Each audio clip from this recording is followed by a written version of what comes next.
para ibu dan bapak, saudari-saudaraku yang terkasih. Pertama-tama mewakili Keuskupan Agung Jakarta, dengan tulus saya ingin mengucapkan selamat hari ulang tahun yang ke-34 kepada keluarga besar Bukat Keuskupan Agung Jakarta. Terima kasih atas kehadiran dan bakti selama 34 tahun. Saya yakin selama 34 tahun selalu diusahakan dari tahun ke tahun memberikan persembahan yang semakin bermakna bagi kemuliaan Tuhan dan bagi kebaikan semakin banyak saudari-saudara kita. Untuk itu semua, sekali lagi juga atas nama Keuskupan Agung Jakarta, saya ingin mengucapkan terima kasih. Terima kasih yang sedalam-dalamnya. Itu bahasa Angkatan Laut. Terima kasih sedalam-dalamnya. Kalau bahasa Angkatan Udara itu setinggi-tingginya. Ulang tahun yang ke-34 kita syukuri di dalam perayaan Ekaristi. Dan kita semua tahu Ekaristi adalah syukur atas karya keselamatan Tuhan. Kalau ulang tahun ke-34 Bukat KAJ kita sambut dengan perayaan Ekaristi, kita ingin mengungkapkan keyakinan iman kita bahwa Bukat KAJ adalah salah satu wujud dari karya keselamatan Tuhan itu.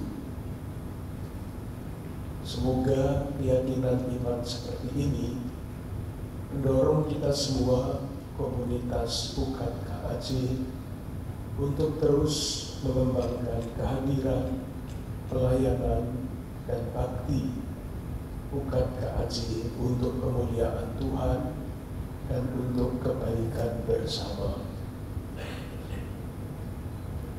Para ibu dan bapak, saudara-saudara yang terkasih, suara saya memang sedang tidak baik. Saya sudah periksa tidak menular. Saya ingin menyampaikan satu dua hal yang saya tidak tahu apakah bermakna apa tidak. Sebetulnya ada banyak bahan untuk direnungkan, misalnya mengenai tahun liturgi.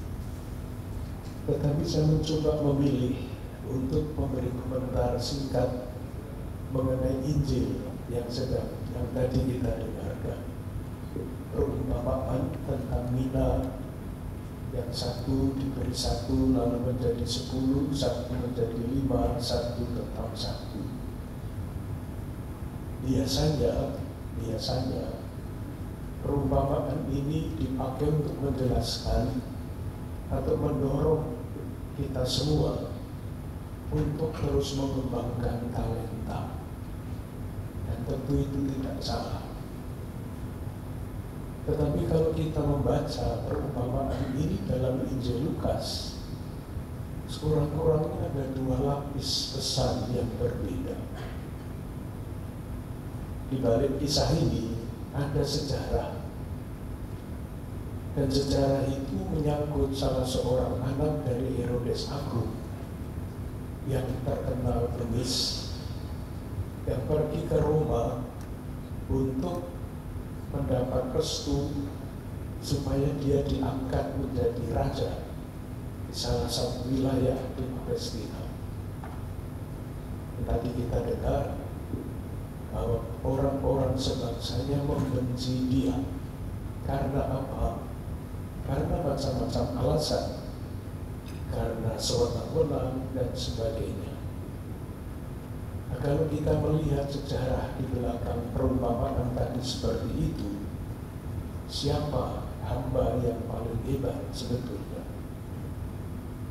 Apakah yang bisa mengembangkan satu menjadi 10 bila? atau yang satu tetap satu menurut latar belakang sejarah. Silahkan membayangkan para bapak dan ibu usahawan Katolik, kalau satu mina menjadi 10 mina, itu artinya perdagangan yang jenis apa? Untungnya 1000%. Dan persis itulah lapis pertama yang dikritik oleh kisah ini. Bangsawan itu kejam, membunuh, memeras, dan sebagainya. Maka sebetulnya dalam cerita asli perumpamaan ini, yang mau ditampilkan adalah protes dari hamba yang ketiga yang tidak mau ikut di dalam perdagangan yang begitu kejam, yang begitu memeras, yang begitu tidak adil. Resistensi pasif, tidak mau terlibat di dalam perdagangan yang tidak adil itu. Itu lapis yang pertama. Jadi sebetulnya perumpamaan ini dulu sebelum diolah, dikembangkan menjadi seperti sekarang ini, pesannya jelas. Mari kita tidak ikut-ikutan di dalam praktek perdagangan yang tidak adil. Itu intinya. Jadi tidak berkaitan dengan mengembangkan talenta. Baru kemudian di dalam perjalanan waktu, perumpamaan itu bergeser kesannya. Kita semua tahu, seringkali kita dengar di dalam khotbah, di dalam renungan-renungan, pesan yang asli hilang. Yang muncul adalah kita semua dituntut untuk mengembangkan talenta kita, bakat-bakat kita seoptimal mungkin, semaksimal mungkin.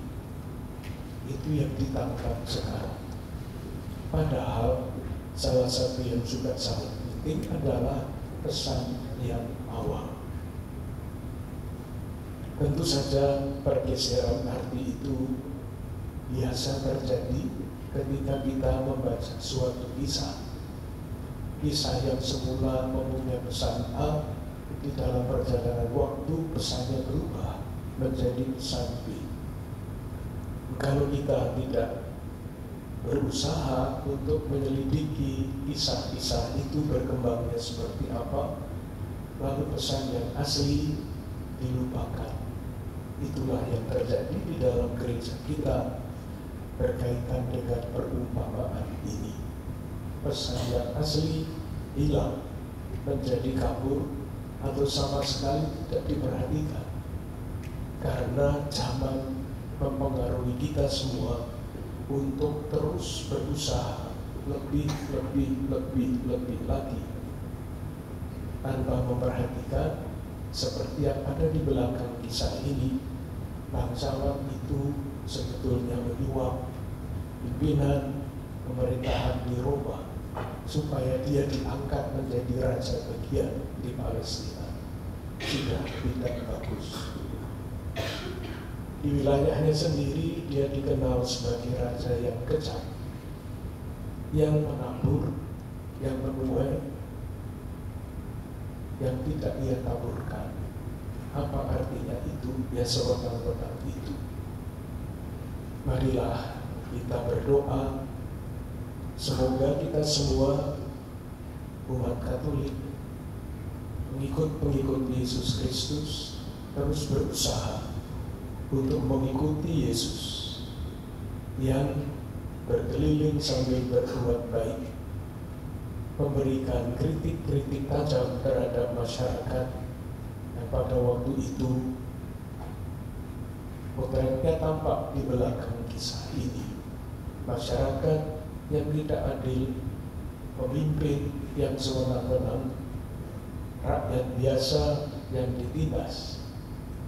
Dan itulah sebabnya selama 5 tahun ini, mulai tahun 2016 sampai 2022 sampai 2026 nanti, umat Keuskupan Agung Jakarta diajak untuk mendalami ajaran sosial gereja.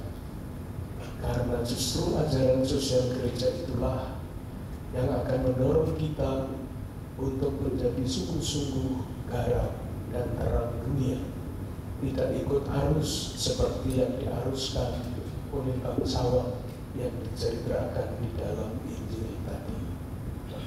Sekali lagi profesiat, selamat hari ulang tahun yang ke-34. Terima kasih atas kehadiran dan bakti Pukat Keuskupan Agung Jakarta yang selalu berusaha untuk memberikan yang paling baik bagi kemuliaan Tuhan dan untuk kebaikan bersama. Dengan harapan dan keyakinan itu, marilah kita lanjutkan ibadah kita dengan doa umat.